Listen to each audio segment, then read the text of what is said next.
Hello students, YouTube channel learners Boha ਤੇ biology subject ਦੀਆਂ online classes ਵਿੱਚ ਤੁਹਾਡਾ ਸਭ ਦਾ ਸਵਾਗਤ ਹੈ।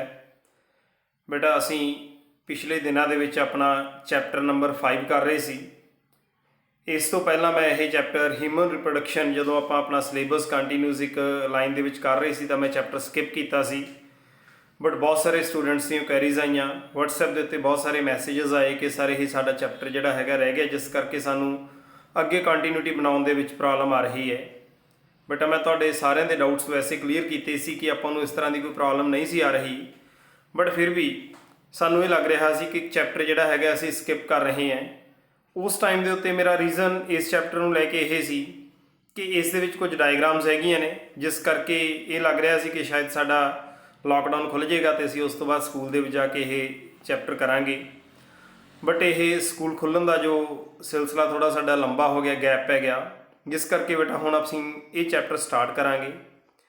ਸੋ ਬਿਲਕੁਲ ਉਸੇ ਤਰੀਕੇ ਨਾਲ ਜਿਵੇਂ ਤੁਸੀਂ ਮੇਰੇ ਪਹਿਲਾਂ ਵਾਲੇ ਚੈਪਟਰ ਸੁਣਦੇ ਰਹੇ ਹੋ, ਚੈਪਟਰ ਸੁਣਨ ਤੋਂ ਬਾਅਦ ਸਟੂਡੈਂਟਸ ਮੇਰੇ ਨਾਲ WhatsApp ਦੇ ਉੱਤੇ ਨੋਟਸ ਸ਼ੇਅਰ ਕਰਦੇ ਰਹੇ ਹੈ, ਬਿਲਕੁਲ ਉਸੇ ਤਰੀਕੇ ਨਾਲ ਹੀ ਸਕਰੀਨ ਦੇ ਉੱਤੇ ਮੇਰਾ WhatsApp ਨੰਬਰ ਦਿੱਤਾ ਹੋਇਆ। ਸਾਰੇ ਸਟੂਡੈਂਟਸ ਜੋ ਇਸ ਚੈਨਲ ਦੇ ਨਾਲ ਜੁੜੇ ਹੋਏ ਹੈ ਉਹਨਾਂ ਨੇ ਲੈਕਚਰ ਨੂੰ ਧਿਆਨ ਨਾਲ ਸੁਣਨਾ ਹੈ।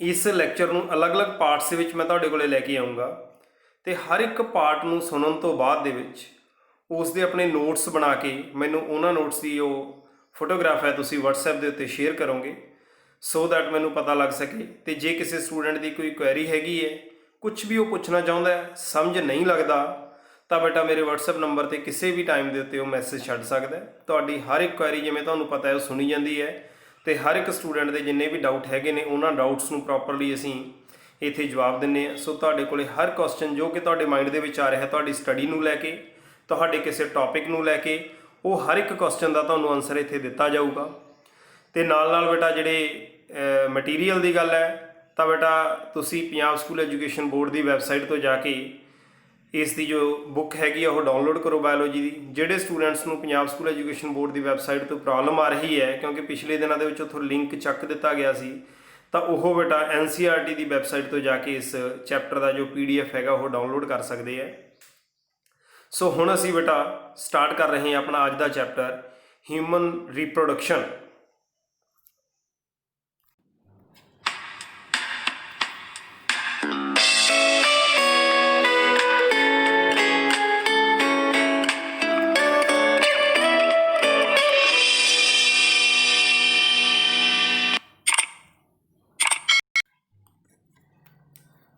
ਹਾਂਜੀ ਬੇਟਾ, ਜਿਵੇਂ ਕਿ ਸਾਨੂੰ ਪਤਾ ਹੈ ਕਿ ਕਿਸੇ ਵੀ ਚੈਪਟਰ ਨੂੰ ਸਮਝਣ ਤੋਂ ਪਹਿਲਾਂ ਸਭ ਤੋਂ ਪਹਿਲਾਂ ਇਸ ਗੱਲ ਦਾ ਪਤਾ ਹੋਣਾ ਜ਼ਰੂਰੀ ਹੈ ਕਿ ਉਹ ਚੈਪਟਰ ਦੇ ਵਿੱਚ ਸਾਡਾ ਸਕੋਪ ਕੀ ਰਹੇਗਾ, ਅਸੀਂ ਕੀ ਕੁਛ ਉਸ ਚੈਪਟਰ ਦੇ ਵਿੱਚ ਪੜ੍ਹਨਾ ਹੈ, ਕੀ ਓਵਰਵਿਊ ਹੈ। ਸੋ ਚੈਪਟਰ ਸਟਾਰਟ ਕਰਨ ਤੋਂ ਪਹਿਲਾਂ ਇਸ ਚੈਪਟਰ ਦਾ ਓਵਰਵਿਊ ਲੈਣਾ ਬੜਾ ਜ਼ਰੂਰੀ ਹੈ। ਤਾਂ ਬੇਟਾ ਸਾਡਾ ਇਹ ਚੈਪਟਰ ਹਿਊਮਨ ਰੀਪਰੋਡਕਸ਼ਨ ਦੇ ਨਾਲ ਡੀਲ ਕਰਦਾ ਹੈ। ਹਿਊਮਨ ਰੀਪਰੋਡਕਸ਼ਨ ਦੇ ਵਿੱਚ ਅਸੀਂ ਬੇਟਾ ਗੱਲ ਆਪਣੀ ਸਟਾਰਟ ਕਰਾਂਗੇ ਬੇਸਿਕ ਮੀਨਸ ਆਫ ਰੀਪਰੋਡਕਸ਼ਨ ਤੋਂ। ਸਭ ਤੋਂ ਪਹਿਲਾਂ ਅਸੀਂ ਇਹ ਗੱਲ ਕਰਦੇ ਚੱਲਾਂਗੇ ਕਿ ਹਿਊਮਨ ਰੀਪਰੋਡਕਸ਼ਨ ਕੀ ਹੈ, ਬੇਸਿਕਲੀ ਰੀਪਰੋਡਕਸ਼ਨ ਦਾ ਕੀ ਮਤਲਬ ਹੈ। ਉਸ ਤੋਂ ਬਾਅਦ ਦੇ ਵਿੱਚ ਫਿਰ ਅਸੀਂ ਬੇਟਾ ਬੇਸਿਕ ਰੀਪਰੋਡਕਸ਼ਨ ਦਾ ਮਤਲਬ ਸਮਝਣ ਤੋਂ ਬਾਅਦ ਹਿਊਮਨ ਬੀਇੰਗਸ ਦੇ ਕੰਸਰਨ ਦੇ ਵਿੱਚ ਸਭ ਤੋਂ ਪਹਿਲਾਂ ਅਸੀਂ ਗੱਲ ਕਰਾਂਗੇ ਕਿ ਜੋ ਸਾਡਾ ਰੀਪਰੋਡਕਟਿਵ ਸਿਸਟਮ ਹੈ ਉਸ ਦਾ ਸਟਰਕਚਰ ਕੀ ਹੈ। ਦੋਨੋਂ system male as well as female reproductive system ਦਾ ਸਟਰਕਚਰ ਸਟੱਡੀ ਕਰ ਲੈਣ ਤੋਂ ਬਾਅਦ ਅਸੀਂ ਇਹਨਾਂ ਦੀ ਫੰਕਸ਼ਨਿੰਗ ਬਾਰੇ ਪੜ੍ਹਾਂਗੇ ਕਿ ਹਿਊਮਨ ਰੀਪਰੋਡਕਟਿਵ ਸਿਸਟਮ ਕਿਵੇਂ ਕੰਮ ਕਰਦਾ ਹੈ, ਇਸ ਦੇ ਕਿਹੜੇ ਪਾਰਟਸ ਹੈਗੇ ਹੈ। ਸੋ ਇਹ ਸਾਡਾ ਇਸ ਚੈਪਟਰ ਦਾ ਮੇਨ ਸਕੋਪ ਰਹੇਗਾ। ਫਰਟੀਲਾਈਜੇਸ਼ਨ ਦੇ ਇਵੈਂਟਸ ਤੋਂ ਬਾਅਦ ਦੇ ਵਿੱਚ ਬੇਟਾ ਅਲਟੀਮੇਟਲੀ ਅਸੀਂ ਜਾਂਦੇ ਰੀਪਰੋਡਕਸ਼ਨ ਦੇ ਵਿੱਚ ਪਾਰਚੂਰੇਸ਼ਨ ਤੱਕ, ਬਰਥ ਤੱਕ ਜਾਵਾਂਗੇ ਅਤੇ ਜੋ ਚੇਂਜਸ ਆਉਣਗੀਆਂ ਉਹਨਾਂ ਸਾਰੀਆਂ ਚੇਂਜਸ ਨੂੰ ਅਸੀਂ ਸਟੱਡੀ ਕਰਦੇ ਜਾਵਾਂਗੇ। ਸੋ ਹੁਣ ਅਸੀਂ ਬੇਟਾ ਸਟਾਰਟ ਕਰ ਰਹੇ ਹਾਂ ਆਪਣਾ ਇਹ ਟੌਪਿਕ। ਸਭ ਤੋਂ ਪਹਿਲੀ ਬੇਟਾ ਅਸੀਂ ਗੱਲ ਕਰਦੇ ਹਾਂ ਕਿ ਰੀਪਰੋਡਕਸ਼ਨ ਕੀ ਹੈ।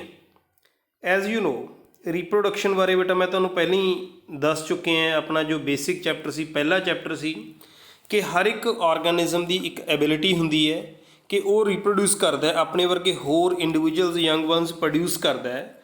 ਤਾਂ ਕੋਈ ਵੀ ਆਰਗੈਨਿਜ਼ਮ ਆਪਣੇ ਵਰਗੇ ਹੋਰ ਇੰਡੀਵਿਜੂਅਲਸ ਕਿਉਂ ਪ੍ਰੋਡਿਊਸ ਕਰਦਾ ਹੈ, ਤਾਂ ਕਿ ਉਹਦੀ ਜਨਰੇਸ਼ਨ ਦੀ ਕੰਟੀਨਿਊਟੀ ਰਹਿ ਸਕੇ, ਉਸ ਦੀ ਸਪੀਸੀਜ਼ ਬਚੀ ਰਹਿ ਸਕੇ। ਸੋ ਇਸ ਕਰਕੇ ਕਿਸੇ ਵੀ ਸਪੀਸੀਜ਼ ਦੇ ਲਈ ਆਪਣੀ ਹੋਂਦ ਬਣਾਈ ਰੱਖਣ ਦੇ ਲਈ ਰੀਪਰੋਡਕਸ਼ਨ ਕਰਨਾ ਬਹੁਤ ਜ਼ਿਆਦਾ ਜ਼ਰੂਰੀ ਹੈ। ਆਪਣੇ ਵਰਗੇ ਹੋਰ ਆਰਗੈਨਿਜ਼ਮਸ ਪ੍ਰੋਡਿਊਸ ਕਰਨਾ ਬਹੁਤ ਜ਼ਿਆਦਾ ਜ਼ਰੂਰੀ ਹੈ। ਜਿਵੇਂ ਬੇਟਾ ਮੈਂ ਪਹਿਲਾਂ ਤੁਹਾਨੂੰ ਦੱਸ ਚੁੱਕਿਆ ਕਿ ਰੀਪਰੋਡਕਸ਼ਨ ਨੂੰ ਦੋ ਪਾਰਟਸ ਦੇ ਵਿੱਚ ਅਸੀਂ ਸਟੱਡੀ ਕਰਦੇ ਹਾਂ। ਇੱਕ ਹੈ ਬੇਟਾ ਸੈਕਸ਼ੂਅਲ ਮੀਨਸ ਆਫ ਰੀਪਰੋਡਕਸ਼ਨ ਅਤੇ ਦੂਸਰਾ ਆਪਣੇ ਕੋਲ ਹੈਗਾ asexual mode of reproduction. Asexual mode of reproduction ਦੇ ਜਿੰਨੇ ਵੀ ਮੋਡਸ ਹੈਗੇ ਆ ਬੇਟਾ ਅਸੀਂ ਚੈਪਟਰ 1 ਦੇ ਵਿੱਚ ਬਹੁਤ ਜ਼ਿਆਦਾ ਡਿਟੇਲ ਦੇ ਵਿੱਚ ਸਟੱਡੀ ਕੀਤੇ ਹੈ। ਉਸ ਤੋਂ ਬਾਅਦ ਤੁਸੀਂ ਇਸ ਦਾ ਇੱਕ ਆਨਲਾਈਨ ਟੈਸਟ ਵੀ ਦਿੱਤਾ ਹੈ। ਹੁਣ ਬੇਟਾ ਇੱਥੇ ਅਸੀਂ ਗੱਲ ਕਰਾਂਗੇ ਇਸ ਚੈਪਟਰ ਦੇ ਵਿੱਚ ਕਿ ਜੋ ਸੈਕਸ਼ੂਅਲ ਮੀਨ ਆਫ ਰੀਪਰੋਡਕਸ਼ਨ ਹੈਗਾ, ਇਸ ਰੀਪਰੋਡਕਸ਼ਨ ਦੇ ਵਿੱਚ particularly from human point of view human beings ਦੇ ਵਿੱਚ ਕਿਹੜੇ ਕਿਹੜੇ ਇਵੈਂਟਸ ਆਉਂਦੇ ਹੈ, ਉਹਨਾਂ ਸਾਰੇ ਇਵੈਂਟਸ ਨੂੰ ਸਟੱਡੀ ਕਰਾਂਗੇ। ਸੋ ਸਭ ਤੋਂ ਪਹਿਲਾਂ ਬੇਟਾ ਅਸੀਂ ਜਨਰਲ ਗੱਲ ਕਰ ਰਹੇ ਹਾਂ ਕਿ ਰੀਪਰੋਡਕਸ਼ਨ ਦੇ ਵਿੱਚ ਕਿਹੜੇ ਕਿਹੜੇ ਫੇਜ਼ਸ ਹੈਗੇ ਹੈ, ਕਿਹੜੇ ਕਿਹੜੇ ਇਵੈਂਟਸ ਹੈਗੇ ਨੇ, ਉਹਨਾਂ ਇਵੈਂਟਸ ਦੀ ਗੱਲ ਕਰਦੇ ਹਾਂ। ਤਾਂ ਇਵੈਂਟਸ ਦੇ ਵਿੱਚ ਬੇਟਾ ਸਭ ਤੋਂ ਪਹਿਲੀ ਗੱਲ ਕੀ ਹੈ ਕਿ ਇੱਕ ਮੇਲ ਬਾਡੀ ਹੈ, ਇੱਕ ਫੀਮੇਲ ਆਰਗੈਨਿਜ਼ਮ ਹੈ, male human being, female human being, ਦੋਨੋਂ ਜਿਹੜੇ ਹੈਗੇ ਨੇ ਬੇਟਾ ਆਪਣੇ ਗੈਮੀਟਸ ਪ੍ਰੋਡਿਊਸ ਕਰਦੇ ਹੈ। ਸੋ ਸਭ ਤੋਂ ਪਹਿਲੀ ਗੱਲ ਜੋ ਹੈ ਉਹ ਹੈ ਸਭ ਤੋਂ ਪਹਿਲਾ ਇਵੈਂਟ ਗੈਮੀਟੋਜੈਨੇਸਿਸ। ਗੈਮੀਟੋਜੈਨੇਸਿਸ ਦੇ ਵਿੱਚ ਕੀ ਹੈ, ਵੀ ਨੋ ਕਿ ਜੋ ਮੇਲ ਹਿਊਮਨ ਆਰਗੈਨਿਜ਼ਮ ਹੈ ਉਹਦਾ ਕ੍ਰੋਮੋਸੋਮ ਨੰਬਰ 46 ਹੈ। ਸਿਮਿਲਰਲੀ ਬੇਟਾ ਫੀਮੇਲ ਦਾ ਕ੍ਰੋਮੋਸੋਮ ਨੰਬਰ 46 ਹੈ। ਤਾਂ ਇਸ ਦੇ ਵਿੱਚ ਕੀ ਹੈ, ਜਦੋਂ ਗੈਮੀਟ ਫਾਰਮੇਸ਼ਨ ਹੋਣੀ ਹੈ ਮਿਓਸਿਸ ਹੋਣੀ ਹੈ। ਮੇਲ ਦੇ ਗੈਮੀਟਸ ਜਿਹੜੇ ਹੈਗੇ ਨੇ ਉਹ ਸਪਰਮੈਟੋਜੋਆ ਅਤੇ ਫੀਮੇਲ ਦੇ ਗੈਮੀਟਸ ਓਵਮ ਓਵਾ, ਇਹ ਫੀਮੇਲ ਦੇ ਗੈਮੀਟ ਹੈ। ਦੋਨਾਂ ਦਾ ਜਿਹੜਾ ਹੈਗਾ ਬੇਟਾ ਉਹ ਹੈਪਲੋਇਡ ਨੰਬਰ ਆਫ ਕ੍ਰੋਮੋਸੋਮ ਹੈ 23 ਹੈ। ਦੈਨ ਜੋ ਨੈਕਸਟ ਇਵੈਂਟ ਹੈ ਇਹ ਗੈਮੀਟੋਜੈਨੇਸਿਸ, ਇਸ ਇਵੈਂਟ ਨੂੰ ਅਸੀਂ ਕਹਾਂਗੇ ਜਿਹ 'ਚ ਗੈਮੀਟਸ ਪ੍ਰੋਡਿਊਸ ਕੀਤੇ ਆ ਦੋਨਾਂ ਨੇ, ਮੇਲ ਅਤੇ ਫੀਮੇਲ ਨੇ। ਨੈਕਸਟ ਇਵੈਂਟ ਜਿਹੜਾ ਹੈਗਾ ਬੇਟਾ ਜੋ ਮੇਲ ਗੈਮੀਟਸ ਨੇ ਇਸ ਨੂੰ ਫੀਮੇਲ ਗੈਮੀਟਸ ਤੱਕ ਲੈ ਕੇ ਜਾਣਾ, ਇਸ ਪ੍ਰੋਸੈਸ ਨੂੰ ਅਸੀਂ ਇਨਸੈਮੀਨੇਸ਼ਨ ਬੋਲਾਂਗੇ। ਸੋ ਮੇਲ ਗੈਮੀਟਸ, ਕਿਉਂਕਿ ਸਾਡੇ ਜੋ ਫਰਟੀਲਾਈਜੇਸ਼ਨ ਹੈ ਮੇਲ ਅਤੇ ਫੀਮੇਲ ਗੈਮੀਟਸ ਦੇ ਕੰਬਾਈਨ ਕਰਨ ਦਾ ਜੋ ਪ੍ਰੋਸੈਸ ਆ ਉਹ ਇੰਟਰਨਲ ਹੈ। ਆਲਦੋ ਕਿ ਇਹ ਸਾਡੇ ਗੈਮੀਟਸ ਵੀ ਇੰਟਰਨਲੀ ਬਣੇ ਹੈ, ਮੇਲ ਗੈਮੀਟਸ ਇੰਟਰਨਲੀ ਬਣੇ ਹੈ ਮੇਲ ਬਾਡੀ ਦੇ ਵਿੱਚ, ਫੀਮੇਲ ਗੈਮੀਟਸ ਜਿਹੜੇ ਹੈਗੇ ਨੇ ਫੀਮੇਲ ਬਾਡੀ 'ਚ ਬਣੇ ਹੈ। ਬਟ ਫਰਟੀਲਾਈਜੇਸ਼ਨ ਦਾ ਪ੍ਰੋਸੈਸ ਕਿਉਂਕਿ ਫੀਮੇਲ ਬਾਡੀ 'ਚ ਕੰਪਲੀਟ ਹੋਣਾ ਹੁੰਦਾ ਹੈ, ਇਸ ਕਰਕੇ ਇਹਨਾਂ ਸਪਰਮਸ ਨੂੰ ਫੀਮੇਲ ਬਾਡੀ ਤੱਕ ਟਰਾਂਸਫਰ ਕਰਨਾ ਜ਼ਰੂਰੀ ਹੈ। ਉਸ ਪ੍ਰੋਸੈਸ ਨੂੰ ਅਸੀਂ ਬੋਲਾਂਗੇ ਇਨਸੈਮੀਨੇਸ਼ਨ। ਇਨਸੈਮੀਨੇਸ਼ਨ ਤੋਂ ਬਾਅਦ 'ਚ ਇਹਨਾਂ ਦੋਨੋਂ ਗੈਮੀਟਸ ਦੀ ਫਿਊਜ਼ਨ ਹੋਏਗੀ ਅਤੇ ਇਹਨਾਂ ਦੀ ਫਿਊਜ਼ਨ ਦੇ ਪ੍ਰੋਸੈਸ ਨੂੰ ਅਸੀਂ ਬੋਲਾਂਗੇ ਫਰਟੀਲਾਈਜੇਸ਼ਨ। ਸੋ ਸਾਡਾ ਜੋ ਨੈਕਸਟ ਇਵੈਂਟ ਹੈ ਦੈਟ ਇਜ਼ ਫਰਟੀਲਾਈਜੇਸ਼ਨ, ਜਿਹਦੇ ਵਿੱਚ ਮੇਲ ਅਤੇ ਫੀਮੇਲ ਗੈਮੀਟਸ ਕੰਬਾਈਨ ਕਰ ਜਾਣਗੇ ਅਤੇ ਸਾਡੇ ਕੋਲ ਬਣ ਜਾਏਗਾ ਜਾਈਗੋਟ। ਕਿਉਂਕਿ ਇਹ ਮੇਲ ਅਤੇ ਫੀਮੇਲ ਗੈਮੀਟਸ ਦੇ ਕੰਬੀਨੇਸ਼ਨ ਨਾਲ ਬਣੇ ਆ, ਦੈਟਸ ਵਾਈ ਇਸ ਦਾ ਕ੍ਰੋਮੋਸੋਮ ਨੰਬਰ ਹੋਏਗਾ 46। ਤਾਂ ਹੁਣ ਜੋ ਜਾਈਗੋਟ ਹੈ ਇਹ ਜਾਈਗੋਟ ਦੇ ਵਿੱਚ ਮਾਈਟੋਟਿਕ ਡਿਵੀਜ਼ਨਸ ਹੋਣਗੀਆਂ, ਮਾਈਟੋਸਿਸ ਨਾਲ ਇਹ ਡਿਵਾਈਡ ਕਰੇਗਾ ਅਤੇ ਡਿਵਾਈਡ ਕਰਦਾ ਕਰਦਾ ਇਹ ਇੱਕ ਮਾਸ ਆਫ ਸੈਲਸ ਬਣਾ ਲਏਗਾ ਜਿਸ ਨੂੰ ਅਸੀਂ ਬਲਾਸਟੋਸਿਸਟ ਬੋਲਾਂਗੇ। ਅਤੇ ਸਾਡਾ ਜੋ ਇਹ ਨੈਕਸਟ ਇਵੈਂਟ ਬੇਟਾ ਬਣ ਜਾਏਗਾ, ਇਹ ਬਲਾਸਟੋਸਿਸਟ ਬਣਨ ਤੋਂ ਬਾਅਦ ਦੇ ਵਿੱਚ ਫੀਮੇਲ ਬਾਡੀ ਦੇ ਵਿੱਚ ਕੀ ਹੁੰਦਾ ਹੈ, ਬਲਾਸਟੋਸਿਸਟ ਨੇ ਕਿਉਂਕਿ ਫੀਮੇਲ ਦੀ ਯੂਟਰਸ ਦੇ ਵਿੱਚ ਜਾ ਕੇ ਡਿਵੈਲਪ ਕਰਨਾ ਹੁੰਦਾ ਹੈ, ਇਸ ਕਰਕੇ ਯੂਟਰਸ ਦੀ ਵਾਲ ਦੇ ਵਿੱਚ ਆਪਣੇ ਆਪ ਨੂੰ ਇਹ ਧਸਾ ਲੈਂਦਾ ਹੈ, ਯੂਟਰਸ ਦੀ ਵਾਲ ਦੇ ਵਿੱਚ ਧਸ ਜਾਂਦਾ ਹੈ, ਜਿਸ ਪ੍ਰੋਸੈਸ ਨੂੰ ਅਸੀਂ ਬੋਲਦੇ ਹਾਂ ਇੰਪਲਾਂਟੇਸ਼ਨ। ਸੋ ਇਹਦਾ ਮਤਲਬ ਬੇਟਾ ਕਿ ਫਰਟੀਲਾਈਜੇਸ਼ਨ ਹੋਣ ਤੋਂ ਬਾਅਦ ਦੇ ਵਿੱਚ ਕਲੀਵੇਜ ਹੋਏਗੀ, ਕਲੀਵੇਜ ਦੇ ਵਿੱਚ ਬਲਾਸਟੋਸਿਸਟ ਬਣ ਜਾਏਗਾ ਅਤੇ ਬਲਾਸਟੋਸਿਸਟ ਆਪਣੇ ਆਪ ਨੂੰ ਯੂਟਰਸ ਦੀ ਵਾਲ ਦੇ ਵਿੱਚ ਲਗਾ ਲਏਗਾ, ਜਿਸ ਪ੍ਰੋਸੈਸ ਨੂੰ ਅਸੀਂ ਬੋਲਾਂਗੇ ਇੰਪਲਾਂਟੇਸ਼ਨ। ਤਾਂ ਇੰਪਲਾਂਟੇਸ਼ਨ ਤੋਂ ਬਾਅਦ ਦੇ ਵਿੱਚ ਬੇਟਾ ਜਦੋਂ ਇਸਨੇ ਆਪਣੇ ਆਪ ਨੂੰ ਉਸਦੀ ਵਾਲ ਦੇ ਵਿੱਚ ਲਗਾ ਲਿਆ, ਇਸ ਦੀ ਡਿਵੀਜ਼ਨ ਕੰਟੀਨਿਊ ਰਹੇਗੀ ਅਤੇ ਹੌਲੀ ਹੌਲੀ ਬੇਟਾ ਇਸ ਦੇ ਵਿੱਚ 3 ਜਰਮ ਲੇਅਰਸ ਬਣ ਜਾਣਗੀਆਂ, ਐਕਟੋਡਰਮ, ਐਂਡੋਡਰਮ ਅਤੇ ਮੀਜ਼ੋਡਰਮ। ਇਹਨਾਂ 3 ਜਰਮ ਲੇਅਰਸ ਦੇ ਬਣਨ ਦਾ ਜੋ ਪ੍ਰੋਸੈਸ ਹੈਗਾ ਉਸ ਨੂੰ ਅਸੀਂ ਬੇਟਾ ਬੋਲਦੇ ਹਾਂ ਗੈਸਟਰੂਲੇਸ਼ਨ। ਅਤੇ ਫਿਰ ਗੈਸਟਰੂਲੇਸ਼ਨ ਤੋਂ ਬਾਅਦ ਦੇ ਜਿਹੜੀਆਂ 3 ਜਰਮ ਲੇਅਰਸ ਨੇ ਐਕਟੋਡਰਮ, ਐਂਡੋਡਰਮ ਅਤੇ ਮੀਜ਼ੋਡਰਮ, ਇਹਨਾਂ ਤੋਂ ਅਲੱਗ-ਅਲੱਗ ਆਰਗਨਸ ਡਿਵੈਲਪ ਹੋਣੇ ਸ਼ੁਰੂ ਹੋ ਜਾਣਗੇ। ਐਕਟੋਡਰਮ ਆਪਣੇ ਆਰਗਨਸ ਬਣਾਏਗੀ, ਐਂਡੋਡਰਮ ਆਪਣੇ, ਮੀਜ਼ੋਡਰਮ ਆਪਣੇ। ਤਾਂ ਉਹ ਜਿਹੜੇ ਜਿੰਨੇ ਵੀ ਆਰਗਨਸ ਹੈਗੇ ਨੇ ਬੇਟਾ ਉਹ ਕੰਪਲੀਟਲੀ ਇੱਕ ਆਰਗੈਨਿਜ਼ਮ ਬਣ ਜਾਏਗਾ ਉਸ ਦੇ ਨਾਲ। ਦੈਨ ਉਸ ਆਰਗੈਨਿਜ਼ਮ ਦਾ ਬਰਥ ਹੋਏਗਾ ਜਿਸ ਨੂੰ ਅਸੀਂ ਬੋਲਾਂਗੇ ਪਾਰਚੂਰੇਸ਼ਨ। ਸੋ ਇਸ ਤਰੀਕੇ ਨਾਲ ਬੇਟਾ ਇਹ ਸਾਰੇ ਇਵੈਂਟਸ ਹੋਣਗੇ। ਸਭ ਤੋਂ ਪਹਿਲਾ ਇਵੈਂਟ ਜੋ ਗੈਮੀਟ ਫਾਰਮੇਸ਼ਨ ਦਾ, फिर male gamete female body transfer करने का इंसैमीनेशन, फिर मेल तो फीमेल गैमीट फ्यूजन का फर्टिलाइजेशन, फर्टिलाइजेशन तो बाद क्लीवेज, दैन यूट्रस वॉल इंपलांट करेगा इंपलांटेशन, दैन जर्म लेयर्स बन गई गैस्ट्रूलेशन एंड दैन पार्चुलेशन। सो ये सारे प्रोसैस है ने बेटा जिन्ने भी इवेंट्स है ने एम्ब्रियोनिक डिवेलपमेंट के या एक ह्यूमन रिप्रोडक्शन के मेन इवेंट्स मैं तुम्हें समझाए है, इन्हों असी इस स्लाइड के थ्रू समझने की कोशिश करते हैं। सो इत्थे बेटा दसिया होया कि जो ह्यूमन सैक्शुअल जो रिप्रोडक्शन है दैट इज़ वीवी पेरस। वीवी पेरस का की मतलब है कि असी यंग वन नूं बर्थ दिन्ने हैं, बच्चे नूं जन्म दिन्ने हैं। यूनीसैक्शुअल हर एक सैक्स जिहड़ा हैगा उहदे कोले की है, गॉनेड्स ने, रिप्रोडक्टिव ट्रैक है, ये बारे मैं तुहानूं समझाउणा स्ट्रक्चर दे विच जाके। तो किहड़े इवेंट्स हो रहे हैं, सब तो पहला इवेंट है gametogenesis, that is the formation of gametes, जिहड़ी मैं तुहानूं हुणी दस्सिआ है, sperm in male and ovum in female. Then insemination, insemination means transfer of sperms into female genital tract. Then fertilization, it means fusion of male and female gametes leading to the formation of a zygote. Then implantation, implantation का की मतलब है कि जिहड़ी ये जो zygote बन गया ये क्लीवेज करेगा, डिवीजन होएगी, ब्लास्टोसिस्ट बनेगा, ये अपने आप नूं यूट्रस की वॉल दे विच अटैच कर लेगा यूट्रस वॉल दे विच। दैन गैस्टेशन जिहदे विच पूरी एम्ब्रियोनिक डिवेलपमेंट होनी है, that is conception to birth. Conception तो मतलब की है, कंसैप्शन का मतलब है मेल तो फीमेल गैमीट्स का कंबाइन करना। कंसैप्शन तो लैके बर्थ होने तक के सारे जो प्रोसैस है उसनूं असीं गैस्टेशन कहने हैं, and this period is called gestation period. Then parturition, parturition means delivery of the baby, child का बर्थ होना, that is called parturition. So ये इवेंट्स है ने बेटा जिहड़े इवेंट्स तुहानूं मैं समझाए है। सो इन्हां सारे इवेंट्स नूं एक सीरीज़ दे विच इसे सीरीज़ 'च असीं याद करना है। सो स्क्रीन तो तुसीं बच्चों ने सारिਆਂ ने पढ़ के बेटा नाल जिमें जिमें मैं बोल रहे हैं अपने नोट्स इस तो तुसीं प्रिपेयर करते रहने हैं।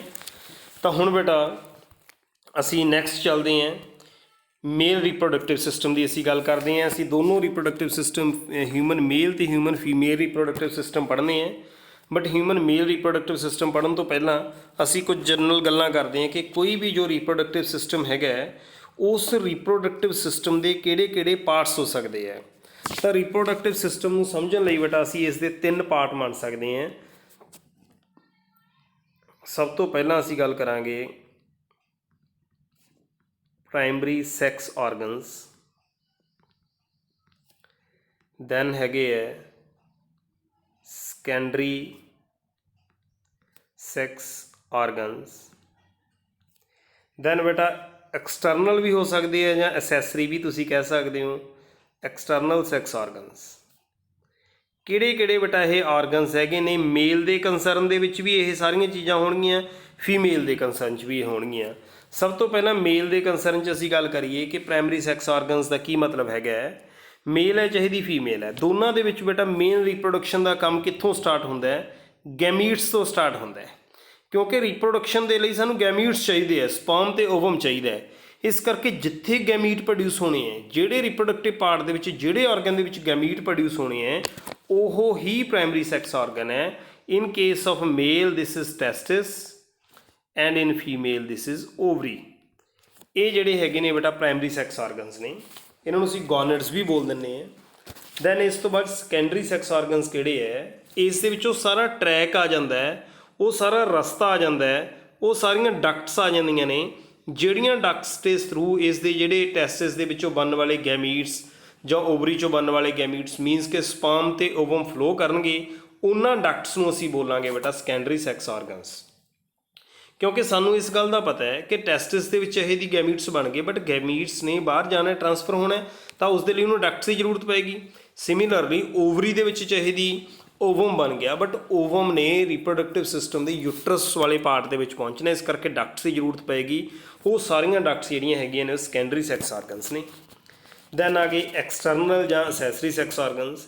इन्हां दा बेटा सैक्शुअल एक्ट दे विच किते भी कोई डायरैक्ट रोल नहीं हैगा, ये सिर्फ असैसरी करैक्टर्स हैगे है जिहड़े रिप्रोडक्शन दे विच कोई डायरैक्ट रोल प्ले नहीं करते, जिवें बॉडी का बिल्डअप जिहड़ा हैगा मेल का ते फीमेल का अलग अलग होना, बीयर्ड मॉस्टिक होना बेटा मेल दे विच फीमेल दे विच इसदा ना होना, ਦੈਨ ਜਿਹੜਾ ਹੈਗਾ ਬੇਟਾ ਸਕਿਨ ਜਿਹੜੀ ਹੈਗੀ ਆ ਉਸ ਦੀ ਨੇਚਰ ਦਾ ਫਰਕ ਹੋਣਾ, ਸ਼ੋਲਡਰਸ ਮੇਲ ਦੇ ਬਰੋਡ ਹੋਣਾ, ਫੀਮੇਲ ਦੇ ਨੈਰੋ ਹੋਣਾ, ਪੈਲਵਿਕ ਗਰਡਲ ਮੇਲ ਦਾ ਨੈਰੋ ਹੋਣਾ ਤੇ ਫੀਮੇਲ ਦਾ ਜੋ ਚੌੜਾ ਹੋਣਾ ਬਰੋਡ ਹੋਣਾ, ਲੇਰਿੰਗਸ ਜਿਹੜਾ ਹੈਗਾ ਬੇਟਾ ਉਹ ਮੇਲ ਦੇ ਵਿੱਚ ਜ਼ਿਆਦਾ ਪ੍ਰੋਮੀਨੈਂਟ ਹੋ ਜਾਂਦਾ ਹੈ, ਆਵਾਜ਼ ਮੇਲ ਦੀ ਜ਼ਿਆਦਾ ਲੋ ਪਿਚ ਹੋ ਜਾਂਦੀ ਹੈ, ਫੀਮੇਲ ਦੀ ਹਾਈ ਪਿਚ ਹੋ ਜਾਂਦੀ ਹੈ। ਸੋ ਇਹੋ ਜਿਹੀਆਂ ਜਿੰਨੀਆਂ ਵੀ ਚੇਂਜਸ ਜਿਹੜੀਆਂ ਐਕਸਟਰਨਲ ਹੈਗੀਆਂ ਨੇ ਉਹ ਸਾਰੀਆਂ ਜਿਹੜੀਆਂ ਹੈਗੀਆਂ ਨੇ ਬੇਟਾ ਉਹ ਐਕਸਟਰਨਲ ਸੈਕਸ ਕਰੈਕਟਰਸ ਜਾਂ ਐਕਸਟਰਨਲ ਸੈਕਸ ਆਰਗਨਸ ਇਸ ਨੂੰ ਅਸੀਂ ਕਹਿ ਦਿੰਦੇ ਹਾਂ, ਕਰੈਕਟਰਸ ਕਹਾਂਗੇ।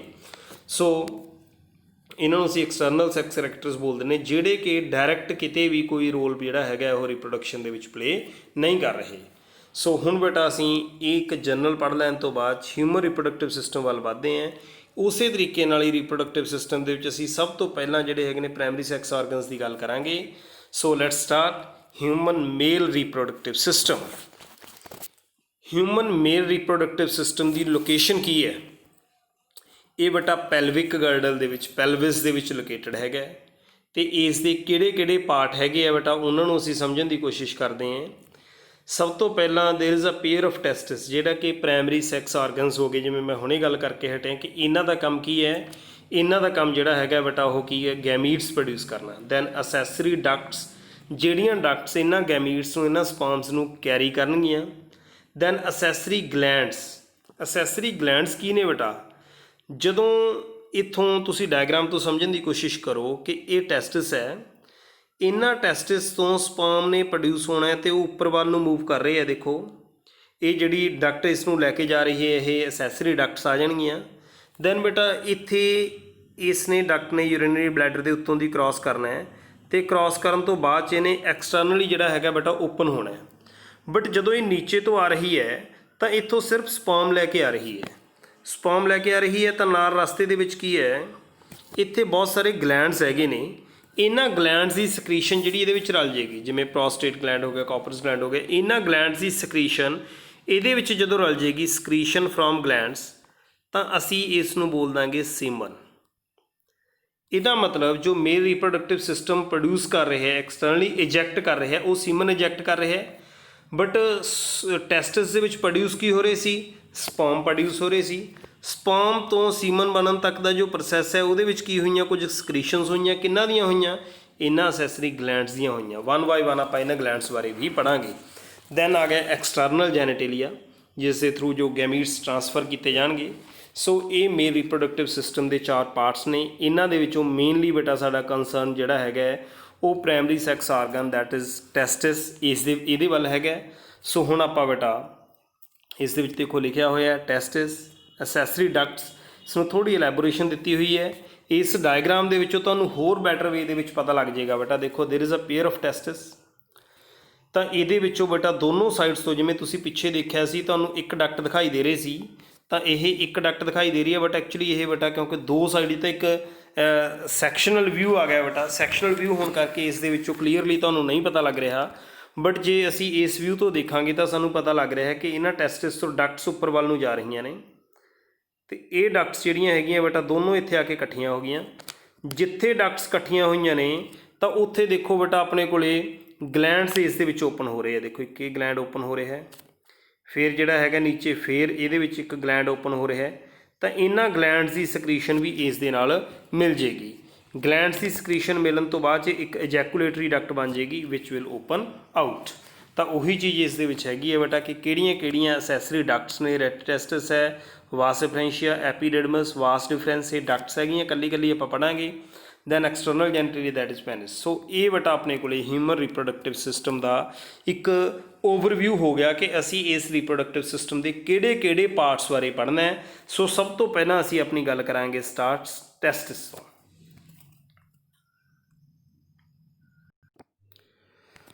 ਸੋ ਅਸੀਂ ਆਪਣੀ ਗੱਲ ਸਟਾਰਟ ਕਰ ਰਹੇ ਹਾਂ ਟੈਸਟਿਸ ਤੋਂ। As we have already learned there is a pair of testis. So paired male gonads ਨੇ। ਇਹਨਾਂ ਦਾ ਕੰਮ ਕੀ ਹੈ? ਇਹਨਾਂ ਦੇ ਦੋ ਕੰਮ ਨੇ, ਇੱਕ ਸਪਰਮ ਪ੍ਰੋਡਿਊਸ ਕਰਨਾ ਅਤੇ ਕੁਝ ਕੁ ਹਾਰਮੋਨਸ ਪ੍ਰੋਡਿਊਸ ਕਰਨਾ ਜਿਹੜੇ ਮੇਲ ਰਿਪਰੋਡਕਸ਼ਨ ਸਿਸਟਮ ਦਾ ਪਾਰਟ ਹੈਗੇ ਆ। ਟੈਸਟੋਸਟੀਰੋਨ ਹਾਰਮੋਨ ਸਕ੍ਰੀਟ ਕਰਨਾ, ਇਹ ਵੀ ਟੈਸਟਿਸ ਦਾ ਹੀ ਕੰਮ ਹੈ। ਟੈਸਟਿਸ ਦੀ ਬੇਟਾ ਸ਼ੇਪ ਦੀ ਗੱਲ ਕਰੀਏ, this is oval in shape, length 4 to 5 centimetre, width 2 to 3 centimetre ਹੈ। And where is the location?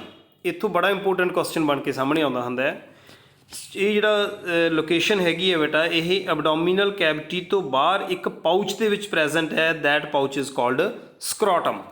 ਹੁਣ ਸਕ੍ਰੋਟਮ ਜਿਹੜਾ ਪਾਊਚ ਹੈ, ਇਸ ਪਾਊਚ ਦੇ ਵਿੱਚ ਐਕਸਟਰਨਲੀ ਟੈਸਟਿਸ ਕਿਉਂ ਪ੍ਰੈਜ਼ੈਂਟ ਹੈਗੇ ਆ, ਨੇਚਰ ਨੇ ਇਹ ਕਿਉਂ ਕੀਤਾ ਹੈ, so as to maintain the temperature of the testis 2 to 2.5 degree Celsius lower than the body temperature.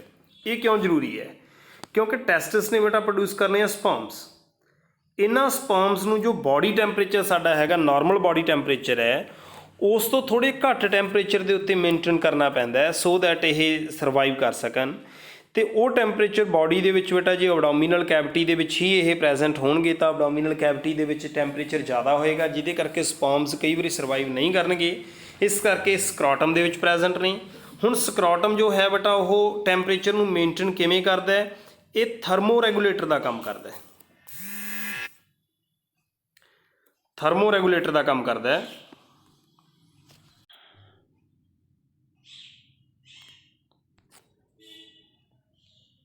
Thermo regulator ਦਾ ਕੰਮ ਕਿਵੇਂ ਕਰਦਾ, ਕਿਵੇਂ ਇਹ ਰੈਗੂਲੇਟ ਕਰਦਾ ਹੈ? ਕਿਉਂਕਿ ਬੇਟਾ ਜੋ ਸਕ੍ਰੋਟਮ ਜਿਹੜਾ ਹੈਗਾ, ਇਹ ਜਦੋਂ ਟੈਂਪਰੇਚਰ ਬਹੁਤ ਜ਼ਿਆਦਾ ਵੱਧ ਜਾਂਦਾ ਹੈ, ਉਸ ਟੈਂਪਰੇਚਰ ਦੇ ਟਾਈਮ 'ਤੇ ਟੈਂਪਰੇਚਰ ਵਧਣ ਦੇ ਨਾਲ ਸਕ੍ਰੋਟਮ ਬਹੁਤ ਜ਼ਿਆਦਾ ਰਿਲੈਕਸ ਹੋ ਜਾਂਦਾ, ਥਿਨ ਹੋ ਜਾਂਦਾ ਹੈ, ਅਤੇ ਜਿਹਦੇ ਕਰਕੇ ਇਹ ਆਪਣੀ ਹੀਟ ਲੂਜ਼ ਕਰਨੀ ਸ਼ੁਰੂ ਕਰ ਦਿੰਦਾ ਹੈ ਸੋ ਦੈਟ ਟੈਂਪਰੇਚਰ ਘੱਟ ਮੇਨਟੇਨ ਕਰ ਸਕੇ।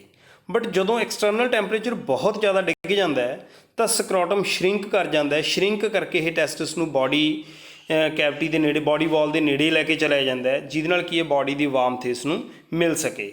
ਸੋ ਇਹ ਜਿਹੜੀ ਹੈਗੀ ਹੈ ਬੇਟਾ, ਇਹ ਇਸ ਤਰੀਕੇ ਨਾਲ ਇਹ ਟੈਸਟਿਸ ਜਿਹੜਾ ਹੈਗਾ ਇਸ ਦਾ ਪਾਰਟ ਹੈ ਸਕ੍ਰੋਟਮ, ਇਸ ਦੀ ਕਵਰਿੰਗ ਹੈਗੀ ਹੈ। ਦੈਨ ਬੇਟਾ ਹੁਣ ਗੱਲ ਕਰਦੇ ਹਾਂ ਕਿ ਸਕ੍ਰੋਟਮ ਦੇ ਵਿੱਚ ਜੋ ਟੈਸਟਿਸ ਪ੍ਰੈਜ਼ੈਂਟ ਹੈਗੇ ਨੇ, ਇਹ ਟੈਸਟਿਸ ਹੈਗਾ ਬੇਟਾ, ਇਹ ਸਕ੍ਰੋਟਮ ਦੇ ਵਿੱਚ ਪ੍ਰੈਜ਼ੈਂਟ ਹੈਗਾ। ਇਸ ਦਾ ਸਟਰਕਚਰ ਕੀ ਹੈ, ਇਸ ਦੇ ਸਟਰਕਚਰ ਨੂੰ ਸਮਝਣ ਦੀ ਅਸੀਂ ਕੋਸ਼ਿਸ਼ ਕਰਦੇ ਹਾਂ। ਤਾਂ ਇਸ ਦੇ ਬਾਹਰ ਬੇਟਾ ਇੱਕ ਬੜੀ ਹੀ ਡੈਂਸ ਕਵਰਿੰਗ ਹੈ। ਕਵਰਿੰਗ ਦੇ ਕੈਪਸੂਲ, ਜਿਹਨੂੰ ਅਸੀਂ ਟਿਊਨਿਕਾ ਐਲਬੂਜੀਨੀਆ ਕਹਿੰਦੇ ਹਾਂ। ਅਤੇ ਟਿਊਨਿਕਾ ਐਲਬੂਜੀਨੀਆ ਜਿਹੜਾ ਹੈਗਾ ਬੇਟਾ, ਉਹ ਇੰਟਰਨਲੀ ਬਹੁਤ ਸਾਰੇ ਸੈਪਟਾ ਦਿੰਦਾ ਹੈ, ਅਤੇ ਇਹ ਸੈਪਟਾ ਟੈਸਟਿਸ ਨੂੰ ਡਿਵਾਈਡ ਕਰ ਦਿੰਦੇ ਨੇ into different compartments and these compartments are called testicular lobules. ਇਹ ਕੀ ਚੀਜ਼ ਹੈ, ਮੈਂ ਡਾਇਗਰਾਮ ਨਾਲ ਤੁਹਾਨੂੰ ਸਮਝਾਉਣ ਦੀ ਕੋਸ਼ਿਸ਼ ਕਰਦਾ।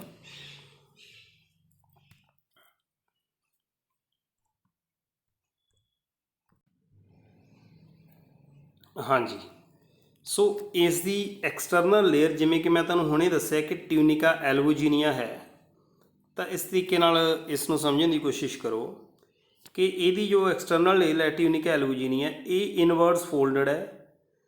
ਤਾਂ ਬਹੁਤ ਸਾਰੇ ਸੈਪਟਾ ਦੇ ਨਾਲ ਫੋਲਡਡ ਹੈਗੀ ਹੈ, ਜਿਹੜੇ ਮੈਂ ਇਨਫੋਲਡਿੰਗਸ ਤੁਹਾਨੂੰ ਦਿਖਾ ਰਿਹਾ। ਅਤੇ ਇਹਨਾਂ ਇਨਫੋਲਡਿੰਗਸ ਦੇ ਥਰੂ ਇਹ ਟੈਸਟਿਸ ਨੂੰ ਅਲੱਗ-ਅਲੱਗ ਲਬਿਊਲਸ ਦੇ ਵਿੱਚ ਡਿਵਾਈਡ ਕਰ ਰਹੀ ਹੈ। ਇਹ ਅਲੱਗ-ਅਲੱਗ ਕੰਪਾਰਟਮੈਂਟਸ ਦੇ ਵਿੱਚ ਡਿਵਾਈਡ ਕਰ ਰਹੀ ਹੈ। ਜਿਵੇਂ ਮੈਂ ਤੁਹਾਨੂੰ ਇੱਥੇ ਇਹ ਦਿਖਾਏ ਹੈ 1 2 3 4 5 6 7 6 ਜਿਹੜੇ ਹੈਗੇ ਨੇ ਬਣਾਏ ਨੇ। ਤਾਂ ਇਹ ਜਿੰਨੇ ਵੀ ਬੇਟਾ ਹੈਗੇ ਨੇ, ਇਹ ਟੈਸਟੀਕੂਲਰ ਲਬਿਊਲਸ ਹੈਗੇ ਨੇ।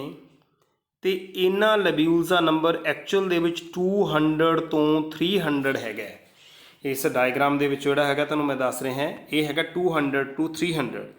ਦੈਨ ਹਰ ਇੱਕ ਦੇ ਵਿੱਚ, ਹਰ ਇੱਕ ਟੈਸਟੀਕੂਲਰ ਲਬਿਊਲ ਦੇ ਵਿੱਚ 1 ਤੋਂ ਲੈ ਕੇ 4 ਤੱਕ ਬਹੁਤ ਹੀ ਜ਼ਿਆਦਾ ਜੋ ਕਨਵਰਟਡ ਸੈਮਨੀਫਰਸ ਟਿਬਿਊਲਸ ਪ੍ਰੈਜ਼ੈਂਟ ਹੈਗੇ ਹੈ।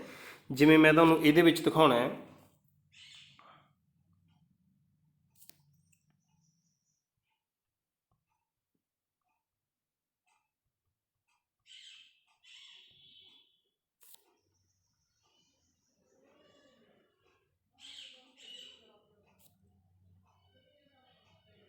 ਸੋ ਇਹ ਜਿਹੜੇ ਹੈਗੇ ਨੇ ਬੇਟਾ, ਇਹ ਲਬਿਊਲਸ ਨੇ ਇਸ ਦੇ ਵਿੱਚ present.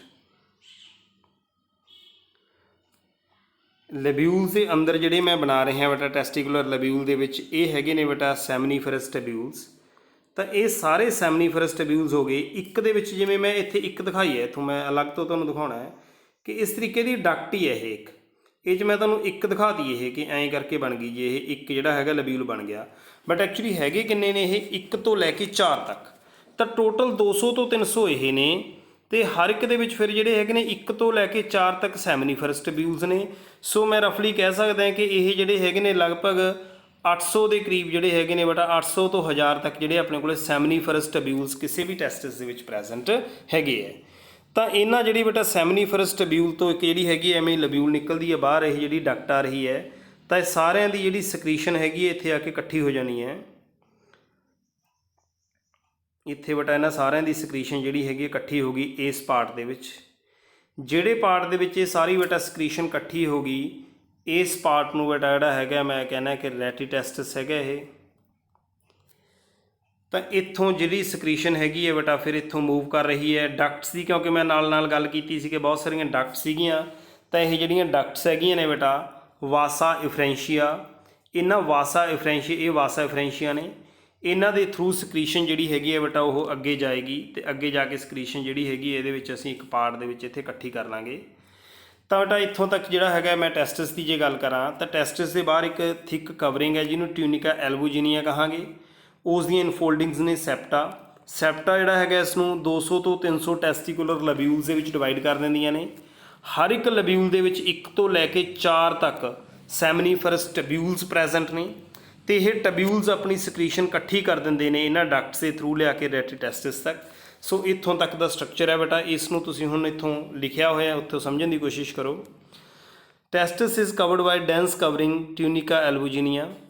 ਈਚ testis contain 2 to 250 compartments which are testicular lobules. ਮੈਂ 200 ਤੋਂ 300 ਤੁਹਾਨੂੰ ਦੱਸੇ ਸੀ। ਹਰ ਇੱਕ ਲਬਿਊਲ ਦੇ ਵਿੱਚ 1 ਤੋਂ 3 ਤੱਕ ਜਿਹੜੀਆਂ ਕੁਆਇਲਡ ਸੈਮਨੀਫਰਸ ਟਬਿਊਲਸ ਪ੍ਰੈਜ਼ੈਂਟ ਨੇ। ਇਹਦਾ ਮਤਲਬ ਆ ਜੋ ਟੈਸਟਿਸ ਦਿਖਾਇਆ ਗਿਆ ਤਾਂ ਇਸ ਟੈਸਟਿਸ ਦੇ ਵਿੱਚ ਬੇਟਾ ਮੋਟੇ ਤੌਰ 'ਤੇ ਮੈਂ ਕਹਿ ਸਕਦਾ 700 800 ਤੋਂ ਲੈ ਕੇ 1000 ਤੱਕ ਸੈਮਨੀਫਰਸ ਟਬਿਊਲਸ ਪ੍ਰੈਜ਼ੈਂਟ ਨੇ। ਅਤੇ ਉਹਨਾਂ ਸਾਰੇ ਟਬਿਊਲਸ ਨੇ ਆਪਣੀ ਸਕਰੀਸ਼ਨ ਜਿਹੜੀ ਹੈਗੀ ਇਕੱਠੀ ਕਰਤੀ। ਸਕਰੀਸ਼ਨ ਕੀ ਹੈ ਉਸਦੀ? ਸਪਰਮਸ ਜਿਹੜੇ ਉਹ ਪ੍ਰੋਡਿਊਸ ਕਰ ਰਹੇ ਨੇ, ਉਹ ਸਕਰੀਸ਼ਨ ਇਕੱਠੀ ਕਰਤੀ ਕਿਹੜੇ ਪਾਰਟ ਦੇ ਵਿੱਚ? ਇੱਥੇ ਰੈਟੀਟੈਸਟਿਸ ਦੇ ਵਿੱਚ, ਜਿੱਥੋਂ ਉਹ ਸਕਰੀਸ਼ਨ ਬੇਟਾ ਇਹਨਾਂ ਡਕਟਸ ਦੇ ਥਰੂ ਮੂਵ ਕਰ ਰਹੀ ਹੈ, ਜਿਨ੍ਹਾਂ ਡਕਟਸ ਨੂੰ ਅਸੀਂ ਵਾਸਾ ਇਫਰੈਂਸ਼ੀਆ ਕਹਿੰਦੇ ਹਾਂ। ਵਾਸਾ ਇਫਰੈਂਸ਼ੀਆ ਤੋਂ ਬਾਅਦ ਜਿਹੜੀ ਸਕਰੀਸ਼ਨ ਇਹਦੇ ਵਿੱਚ ਇਕੱਠੀ ਹੋਊਗੀ, ਦਿਸ ਪਾਰਟ ਇਜ਼ ਕਾਲਡ ਐਪੀਡਿਡਮਸ। ਇਸ ਪਾਰਟ ਨੂੰ ਅਸੀਂ ਐਪੀਡਿਡਮਸ ਬੋਲਦੇ ਹਾਂ। ਤਾਂ ਇਸ ਨੂੰ ਇਸ ਡਾਇਗਰਾਮ ਤੋਂ ਸਮਝੋ। ਦੇਖੋ ਇਹ ਸਾਰੇ ਸੈਮਨੀਫਰਸ ਟਬਿਊਲਸ ਨੇ, ਇਹਨਾਂ ਨੇ ਆਪਣੀ ਸਕਰੀਸ਼ਨ ਰੈਟੀਟੈਸਟਿਸ ਦੇ ਥਰੂ ਵਾਸਾ ਇਫਰੈਂਸ਼ੀਆ ਕੋਲੇ ਭੇਜਤੀ। ਸੋ ਵਾਸਾ ਇਫਰੈਂਸ਼ੀਆ ਹੈਗਾ, ਨਾਲ ਨਾਲ ਮੈਂ ਡਕਟਸ ਵੀ ਕਰਵਾ ਰਹੇ ਹਾਂ। ਵਾਸਾ ਇਫਰੈਂਸ਼ੀਆ ਤੋਂ ਬਾਅਦ 'ਚ ਐਪੀਡਿਡਮਸ ਕੋਲੇ ਚਲੀ ਗਈ। ਆਹ ਜਿੰਨਾ ਵੀ ਪਾਰਟ ਹੈਗਾ ਬੇਟਾ ਜਿਹੜੇ ਐਰੋ ਲੱਗੇ ਹੋਏ ਨੇ, ਇਹ ਸਾਰਾ ਪਾਰਟ ਜਿਹੜਾ ਹੈਗਾ ਐਪੀਡਿਡਮਸ ਪਾਰਟ ਹੈਗਾ। ਐਪੀਡਿਡਮਸ ਤੋਂ ਬਾਅਦ ਦੇ ਵਿੱਚ ਇਹ ਉੱਪਰ ਵੱਲ ਨੂੰ ਜਾ ਰਹੀ ਹੈ, ਅਸੈਂਡ ਹੋ ਰਹੀ ਹੈ ਕਿਹਦੇ ਥਰੂ? ਵਾਸ ਡਿਫਰੈਂਸ ਦੇ ਥਰੂ। ਤਾਂ ਇਹ ਜਿਹੜੀ ਹੈਗੀ ਉੱਪਰ ਵੱਲ ਨੂੰ ਜਾ ਰਹੀ ਡਕਟ ਵਾਸ ਡਿਫਰੈਂਸ। ਦੁਬਾਰਾ ਰਿਪੀਟ ਕਰ ਰਹੇ ਹਾਂ, ਮੈਂ ਇੱਥੇ ਦੱਸ ਰਹੇ ਹਾਂ। ਸੈਮਨੀਫਰਸ ਟਬਿਊਲਸ, ਰੈਟੀਟੈਸਟਿਸ, ਦੈਨ ਵਾਸਾ ਇਫਰੈਂਸ਼ੀਆ, ਦੈਨ ਐਪੀਡਿਡਮਸ, ਦੈਨ ਆਪਣੇ ਕੋਲ ਆ ਗਿਆ ਵਾਸਾ ਡਿਫਰੈਂਸ਼ੀਆ ਜਾਂ ਵਾਸ ਡਿਫਰੈਂਸ। ਸੋ ਇਹ ਪਾਰਟ ਹੈਗੇ ਹੈ। ਇਸ ਨੂੰ ਤੁਸੀਂ ਇੱਕ ਮੈਂ ਡਾਇਗਰਾਮ ਸਟਾਰਟਿੰਗ ਦੇ ਵਿੱਚ ਦਿੱਤਾ ਸੀ, ਉਸ ਡਾਇਗਰਾਮ ਤੋਂ ਦੇਖੋ। ਇੱਥੇ ਬੇਟਾ ਆਪਣੇ ਕੋਲ ਟੈਸਟਿਸ, ਟੈਸਟਿਸ ਤੋਂ ਬਾਅਦ 'ਚ ਐਪੀਡਿਡਮਸ ਇਸ ਦੇ ਉੱਪਰ ਹੀ ਸੀ, ਇਹ ਐਪੀਡਿਡਮਸ ਹੈ। ਇਸ ਤੋਂ ਬਾਅਦ ਸਕਰੀਸ਼ਨ ਅਪਵਰਡ ਜਾ ਰਹੀ ਹੈ, ਦਿਸ ਇਜ਼ ਵਾਸ ਡਿਫਰੈਂਸ। ਸੋ ਇਹ ਡਕਟਸ ਬੇਟਾ ਸਾਰੀਆਂ ਜਿਹੜੀਆਂ ਅਸੈਸਰੀ ਡਕਟਸ ਮੈਂ ਇੱਥੇ ਦੱਸੀਆਂ ਸੀ, ਰੈਟੀਟੈਸਟਿਸ, ਵਾਸ ਇਫਰੈਂਸ਼ੀਆ, ਐਪੀਡਿਡਮਸ ਐਂਡ ਵਾਸ ਡਿਫਰੈਂਸ। ਮੈਂ ਉਮੀਦ ਕਰਦਾ ਕਿ ਅਸੈਸਰੀ ਡਕਟਸ ਜਿਹੜੀਆਂ ਮੈਂ ਚਾਰੋਂ ਕਵਰ ਕਰਵਾਈਆਂ ਨੇ ਤੁਹਾਨੂੰ ਸਮਝ ਲੱਗ ਗਈਆਂ ਹੋਣਗੀਆਂ। ਤਾਂ ਹੁਣ ਬੇਟਾ ਅਸੀਂ ਜਦੋਂ ਇੱਥੇ ਗੱਲ ਕਰ ਲਈ ਕਿ ਸਾਡੇ ਕੋਲੇ ਹੈਗੇ ਤਾਂ ਜੀ ਸੈਮਨੀਫਰਸ ਟਬਿਊਲਸ ਹੀ ਨੇ, ਜਿਹੜੇ ਸੈਮਨੀਫਰਸ ਟਬਿਊਲਸ ਜਿਹੜੇ ਹੈਗੇ ਨੇ ਉਹ ਹਰ ਇੱਕ ਲਬਿਊਲ 'ਚ ਪ੍ਰੈਜ਼ੈਂਟ ਨੇ 1 ਤੋਂ 3। ਇਹਨਾਂ ਸੈਮਨੀਫਰਸ ਟਬਿਊਲਸ ਦੇ ਵਿੱਚ ਹੀ ਐਕਚੁਅਲ ਦੇ ਵਿੱਚ ਸਪਾਉਂਸ ਪ੍ਰੋਡਿਊਸ ਹੋਣੇ ਹੈ। ਤਾਂ ਇਹਨਾਂ ਸੈਮਨੀਫਰਸ ਟਬਿਊਲਸ ਦਾ ਸਟਰਕਚਰ ਕੀ ਹੈ, ਇਸ ਦੇ ਲਈ ਬੇਟਾ ਅਸੀਂ ਲੌਂਗੀਟਿਊਡਨਲ ਸੈਕਸ਼ਨ ਨਹੀਂ ਲਵਾਂਗੇ, ਇਸ ਦੇ ਲਈ ਅਸੀਂ ਟੈਸਟਿਸ ਦਾ ਟਰਾਂਸਵਰਸ ਸੈਕਸ਼ਨ ਲਵਾਂਗੇ। ਟਰਾਂਸਵਰਸ ਸੈਕਸ਼ਨ ਜਿਹੜਾ TS ਲਵਾਂਗੇ। ਇੱਥੇ ਬੇਟਾ ਜਿਹੜੀ ਫੋਟੋਗ੍ਰਾਫ ਤੁਹਾਨੂੰ ਮੈਂ ਦਿਖਾ ਰਿਹਾ ਇਹ ਟਰਾਂਸਵਰਸ ਸੈਕਸ਼ਨ ਹੈ ਅਤੇ ਇਹ ਹੀ ਤੁਹਾਡੇ ਪ੍ਰੈਕਟੀਕਲ ਦੀ ਸਲਾਈਡ ਦਾ ਪਾਰਟ ਵੀ ਹੈ। ਤੁਹਾਨੂੰ ਇਸ ਦੀ ਸਲਾਈਡ ਜਿਹੜੀ ਟਰਾਂਸਫਰ ਸੈਕਸ਼ਨ ਦੀ ਸਲਾਈਡ ਪੇਪਰ ਦੇ ਵਿੱਚ ਅਕਸਰ ਦਿੱਤੀ ਜਾਂਦੀ ਹੈ। ਤਾਂ ਇਸ ਟਰਾਂਸਫਰ ਸੈਕਸ਼ਨ ਤੋਂ ਅਸੀਂ ਸਮਝਣ ਦੀ ਕੋਸ਼ਿਸ਼ ਕਰਦੇ ਹਾਂ ਕਿ ਸੈਮਨੀਫਰਸ ਟਬਿਊਲ ਦਾ ਇੰਟਰਨਲ ਸਟਰਕਚਰ ਕੀ ਹੈਗਾ। ਤਾਂ ਇਸ ਦੇ ਬਾਹਰ ਬੇਟਾ ਇੱਕ ਲੇਅਰ ਹੈਗੀ ਹੈ ਜਿਸ ਨੂੰ ਅਸੀਂ ਮੇਲ ਜਰਮ ਲੇਅਰ ਬੋਲਦੇ ਹਾਂ। ਹਾਂਜੀ ਬੇਟਾ, ਸੋ ਇਸ ਦੀ ਜੋ ਐਕਸਟਰਨਲ ਲੇਅਰ ਹੈਗੀ ਹੈ, ਇਹ ਐਕਸਟਰਨਲ ਲੇਅਰ ਨੂੰ ਅਸੀਂ ਜਰਮੀਨਲ ਐਪੀਥੀਲੀਅਮ ਬੋਲਦੇ ਹਾਂ। ਇਹ ਜੋ ਜਰਮੀਨਲ ਐਪੀਥੀਲੀਅਮ ਹੈ ਇਹ ਬੇਟਾ ਇਸ ਤਰ੍ਹਾਂ ਦੀ ਕਿਊਬ ਸ਼ੇਪਡ ਸੈਲਸ ਦੀ ਬਣੀ ਹੁੰਦੀ ਹੈ। ਬਟ ਇਹਨਾਂ ਕਿਊਬ ਸ਼ੇਪਡ ਸੈਲਸ ਦੇ ਵਿੱਚੋਂ ਕੁਝ ਕੁ ਸੈਲਸ ਜਿਹੜੇ ਹੈਗੇ ਨੇ ਕੋਲਮਨਰ ਵੀ ਹੋ ਜਾਂਦੇ ਹੈ।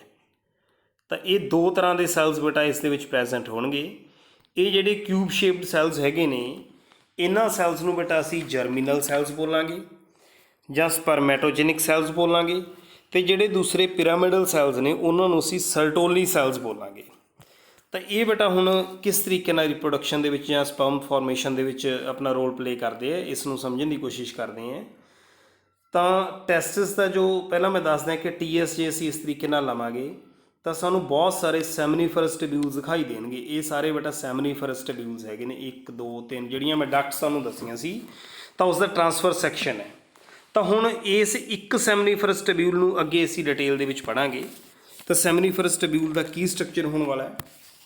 ਤਾਂ ਬੇਟਾ ਜੋ ਇੱਕ ਸੈਮਨੀਫਰਸ ਟਿਬਿਊਲ ਹੈ ਉਸ ਦੇ ਵਿੱਚ ਉਹਦੀ ਆਊਟਰ ਕਵਰਿੰਗ ਜਿਹੜੀ ਆਊਟਰ ਮੈਂਬਰੇਨ ਹੈਗੀ ਹੈ ਇਸ ਨੂੰ ਅਸੀਂ ਜਰਮੀਨਲ ਐਪੀਥੀਲੀਅਮ ਬੋਲਦੇ ਹਾਂ। ਇਸ ਜਰਮੀਨਲ ਐਪੀਥੀਲੀਅਮ ਦੇ ਵਿੱਚ ਦੋ ਤਰ੍ਹਾਂ ਦੇ ਸੈਲਸ ਨੇ, ਜਿਵੇਂ ਕਿ ਮੈਂ ਤੁਹਾਨੂੰ ਬਣਾ ਰਿਹਾ ਹਾਂ। ਫਿਲਹਾਲ ਮੈਂ ਇੱਕੋ ਹੀ ਤਰ੍ਹਾਂ ਦੇ ਸੈਲਸ ਬਣਾਏ ਨੇ ਬੇਟਾ, ਕਿਊਬ ਸ਼ੇਪਡ ਜਿਹੜੇ ਹੈਗੇ ਨੇ ਸਾਰੇ ਸੈਲਸ ਬਣਾਏ ਨੇ। ਬਟ ਅਸਲ ਦੇ ਵਿੱਚ ਇਹ ਦੋ ਤਰ੍ਹਾਂ ਦੇ ਸੈਲਸ ਹੋਣਗੇ। ਇਹਨਾਂ ਦੇ ਵਿੱਚੋਂ ਕੁਝ ਕੁ ਸੈਲਸ ਜਿਹੜੇ ਹੈਗੇ ਨੇ ਬੇਟਾ ਉਹ ਕਿਊਬ ਸ਼ੇਪਡ ਨਾ ਹੋ ਕੇ ਉਹ ਪਿਰਾਮਿਡਲ ਹੋਣਗੇ। ਕਿਸ ਤਰ੍ਹਾਂ ਪਿਰਾਮਿਡਲ ਹੋਣਗੇ? ਇਸ ਤਰ੍ਹਾਂ ਦੇ ਕੁਝ ਸੈਲ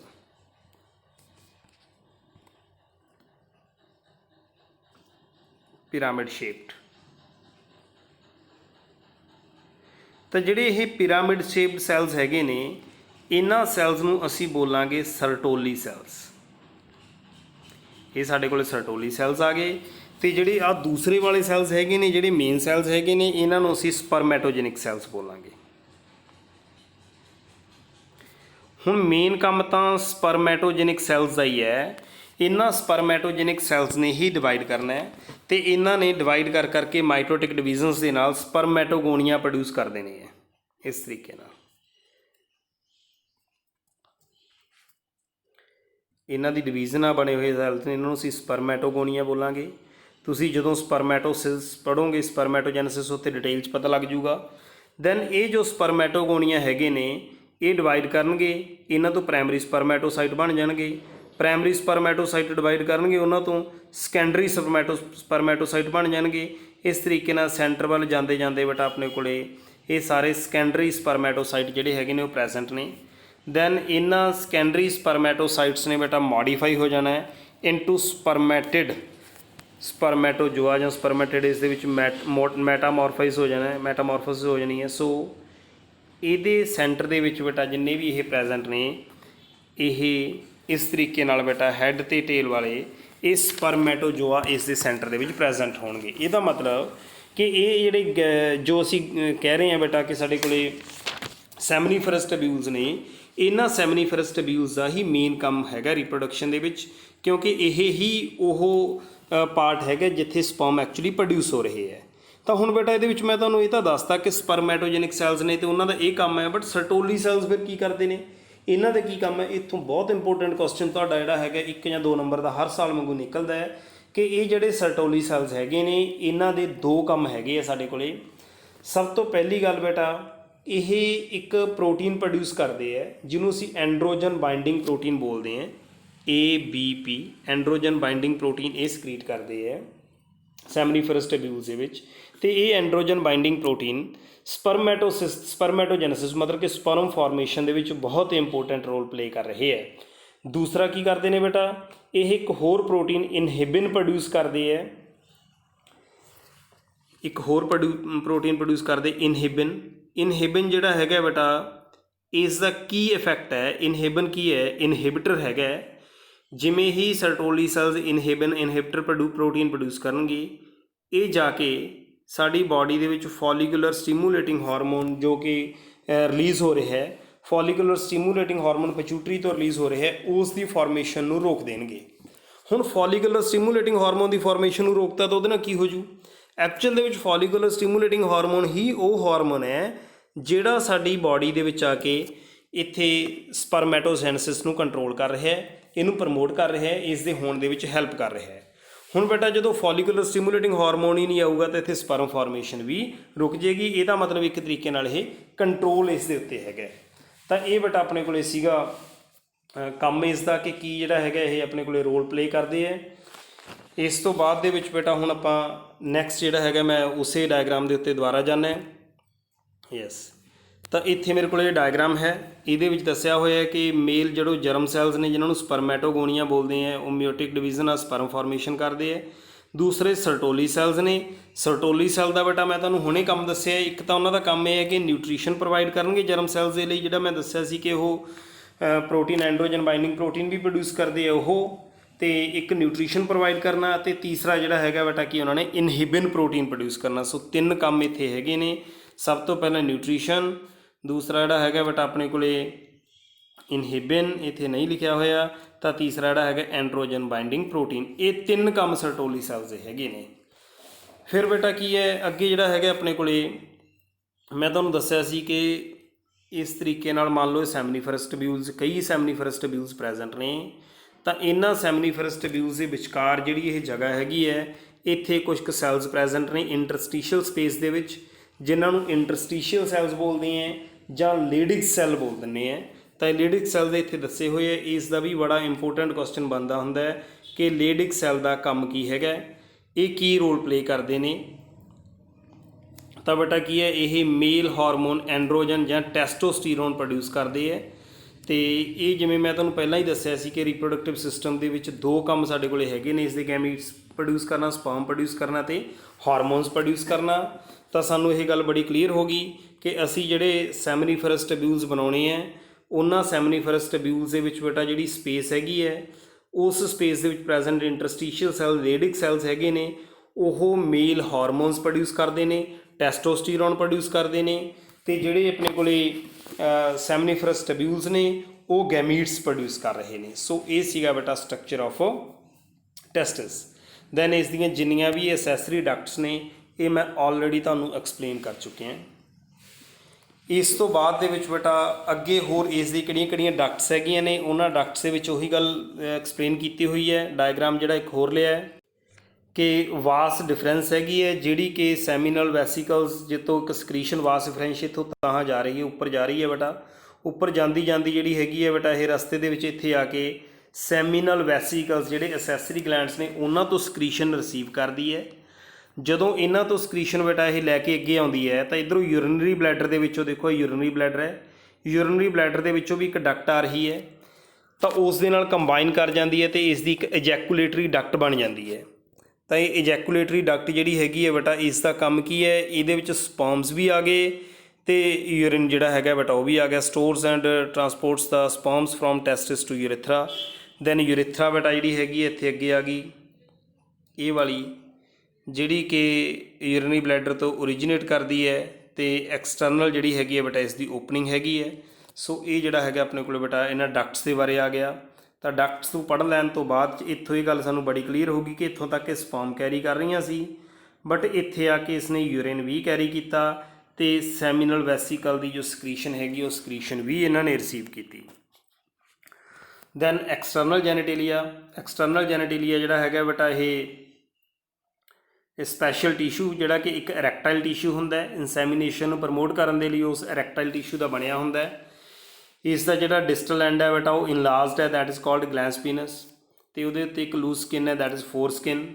ਸੋ ਇਹ ਬੇਟਾ ਜਿਹੜਾ ਹੈਗਾ ਐਕਸਟਰਨਲ ਜੈਨੇਟੇਲੀਆ ਆ ਗਿਆ। ਦੈਨ ਕਿਹੜੇ ਅਸੈਸਰੀ ਗਲੈਂਡਸ ਹੈਗੇ ਨੇ, seminal vesicle, prostate gland, then bulbourethral gland, Cowper's gland ਵੀ ਬੋਲ ਦਿੰਦੇ ਹੈ।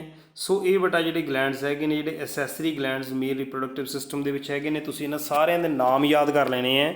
ਨਾਮ ਯਾਦ ਕਰ ਲੈਣੇ ਤੁਹਾਡੇ ਵਾਸਤੇ ਸਫੀਸ਼ੀਐਂਟ ਹੈ, ਇੰਨਾ ਤੁਸੀਂ ਪੜ੍ਹ ਲੈਣਾ। ਦੈਨ ਬੇਟਾ ਮੈਂ ਗੱਲ ਕੀਤੀ ਹੈ ਕਿ ਇਹ ਜਿਹੜੇ ਗਲੈਂਡਸ ਨੇ ਇਹਨਾਂ ਸਾਰੇ ਗਲੈਂਡਸ ਦੀ ਸਕਰੀਸ਼ਨ ਉੱਤੋਂ ਕੀ ਆ ਰਿਹਾ ਸੀ ਬੇਟਾ, ਸਪਰਮਸ ਆ ਰਹੇ ਸੀ। ਸਪਰਮਸ ਦੇ ਨਾਲ ਜਦੋਂ ਇਹ ਸਕਰੀਸ਼ਨ ਕੰਬਾਈਨ ਕਰ ਜਾਏਗੀ ਤਾਂ ਕੀ ਬਣ ਜਾਏਗਾ ਬੇਟਾ, ਸੀਮਨ ਬਣ ਜਾਏਗਾ। ਤਾਂ ਜੋ ਸੀਮਨ ਹੈਗਾ ਬੇਟਾ ਉਹ ਸਕਰੀਸ਼ਨ ਹੈਗੀ ਹੈ, ਜਿਹੜੀ ਸਕਰੀਸ਼ਨ ਦੇ ਵਿੱਚ ਸਾਰੇ ਇਹ ਫਲੂਇਡਸ ਜਿਹੜੇ ਹੈਗੇ ਨੇ ਐਡ ਹੋ ਜਾਣਗੇ, ਤੇ ਜਿਹੜੀ ਸਕ੍ਰੀਸ਼ਨ ਹੈ this is rich in the fructose calcium and certain enzymes ਇਸ ਦੇ ਵਿੱਚ ਹੁੰਦੇ ਨੇ। ਤਾਂ ਇਸ ਦੇ ਬਹੁਤ ਸਾਰੇ ਫੰਕਸ਼ਨਸ ਹੈਗੇ ਨੇ ਬੇਟਾ। ਇਹ ਜਿਹੜਾ ਸੀਮਨ ਪ੍ਰੋਡਿਊਸ ਹੋ ਰਿਹਾ ਹੈ ਇਸ ਦੇ ਵਿੱਚ ਫਰਕਟੋਜ਼ ਕੈਲਸ਼ੀਅਮ ਅਤੇ ਇਹਨਾਂ ਐਂਜ਼ਾਈਮਸ ਦਾ ਕੀ ਕੰਮ ਹੈਗਾ। ਇੱਕ ਤਾਂ ਬੇਟਾ ਇਹ ਹੈ ਕਿ ਜਿਹੜੇ ਸਪਰਮਸ ਨੂੰ ਜਦੋਂ ਫੀਮੇਲ ਰੀਪਰੋਡਕਟਿਵ ਸਿਸਟਮ ਦੇ ਵਿੱਚ ਟਰਾਂਸਫਰ ਕੀਤਾ ਜਾਂਦਾ ਹੈ ਤਾਂ ਸਪਰਮ ਦੀ ਸਵਿਮਿੰਗ ਦੇ ਲਈ ਇੱਕ ਮੀਡੀਅਮ ਪ੍ਰੋਵਾਈਡ ਕਰਦੇ ਨੇ ਇਹ। ਦੂਸਰਾ ਇਹ ਨਰਿਸ਼ਮੈਂਟ ਪ੍ਰੋਵਾਈਡ ਕਰਦੇ ਨੇ, ਸਪਰਮਸ ਨੂੰ ਐਕਟੀਵੇਟ ਕਰਦੇ ਹੈ। ਐਂਡ ਦੈਨ ਜੇ ਫੀਮੇਲ ਰੀਪਰੋਡਕਟਿਵ ਸਿਸਟਮ ਦੇ ਵਿੱਚ ਕਿਸੇ ਵੀ ਪ੍ਰਕਾਰ ਦੀ ਕੋਈ ਐਸਿਡਿਟੀ ਪ੍ਰੈਜ਼ੈਂਟ ਹੈਗੀ ਹੈ ਤਾਂ ਉਸ ਐਸਿਡਿਟੀ ਨੂੰ ਵੀ ਇਹ ਨਿਊਟਰਲਾਈਜ਼ ਕਰਨ 'ਚ ਹੈਲਪ ਕਰਦੇ ਹੈ। ਐਂਡ ਮੋਸਟ ਇੰਪੋਰਟੈਂਟ ਥਿੰਗ ਕਿ ਸੀਮਨ ਦੀ ਪੀਐਚ ਕਿੰਨੀ ਹੁੰਦੀ ਹੈ ਜੀ 7.35 ਤੋਂ ਲੈ ਕੇ 7.5 ਤੱਕ ਇਸ ਦੀ ਕੀ ਹੁੰਦੀ ਹੈ ਪੀਐਚ ਹੁੰਦੀ ਹੈਗੀ। ਇਹ ਕੁਐਸਚਨ ਪੁੱਛਿਆ ਜਾ ਸਕਦਾ ਹੈ। ਸੋ ਇਹ ਸੀਗਾ ਬੇਟਾ ਪੂਰੀ ਡਿਟੇਲ ਦੇ ਵਿੱਚ ਹਿਊਮਨ ਮੇਲ ਰੀਪਰੋਡਕਟਿਵ ਸਿਸਟਮ। ਹਿਊਮਨ ਮੇਲ ਰੀਪਰੋਡਕਟਿਵ ਸਿਸਟਮ ਦੇ ਨਾਲ ਬੇਟਾ ਜੁੜੀਆਂ ਹੋਈਆਂ ਸਾਰੀਆਂ ਗੱਲਾਂ ਮੈਂ ਤੁਹਾਡੇ ਨਾਲ ਸ਼ੇਅਰ ਕੀਤੀਆਂ ਨੇ।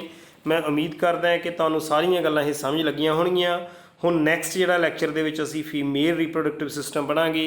ਅੱਜ ਦੇ ਲਈ ਇੰਨਾ ਹੀ ਬੇਟਾ। Thank you very much.